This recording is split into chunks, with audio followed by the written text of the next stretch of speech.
தாய்ப்பாலுக்கு அப்புறம் சிறந்த பால் தேங்காய் பால் தான். உடம்பு எடையை குறைக்கிறவங்க டீ காஃபி குடிக்காதீங்க, அதுக்கு பதிலா என்ன குடிங்க, உங்க உடம்பு எடையை ஈஸியா குறைப்பேன். ஆமா, டயட் இருக்கிறவங்க பால் குடிச்சா உடம்பு குறையும், அதுவே கண்டதெல்லாம் தின்னும் பால் குடிச்சா உடம்பு ஏறும்.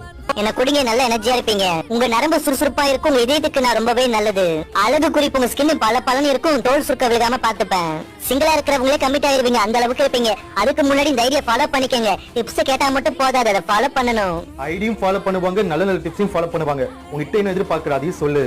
முடி கொட்டினா அவ்வளவு வருத்தப்படுறீங்க, அதை ஸ்டாப் பண்ணுவேன். ரத்த சோகை வராம பாத்துப்பேன், வயிறு புண்ணு வாய் புண்ணு சரி பண்ணுவேன். எலும்புகளை வலுவா வச்சுப்பேன், நோய் எதிர்ப்பு சக்தி நிறையவே கொடுப்பேன். உடம்புல வீக்கம் தசை பிடிப்பு எல்லாத்தையுமே சரி பண்ணுவேன். இங்க போன மணிக்கணக்கில் யூஸ் பண்ண டைம் இருக்கு, நல்ல விஷயம் செய்யறதுக்கு பாதி பேருக்கு டைமே இல்ல. ஒன்னு மிக்ஸி அரைச்சு வடிகட்டினாலே போதும், தேங்காய் பால் ரெடி. என்கிட்ட கால்சியம், பொட்டாசியம், நார்ச்சத்து, இரும்பு சத்து, vitamin C, vitamin E, vitamin B எல்லா சத்துமே வச்சிருக்கேன். நல்லதே சாப்பிடுங்க, நல்லபடியா வாழுங்க. நல்ல எண்ணத்தோட இந்த வீடியோ ஷேர் பண்ணுங்க. தேங்க்யூ.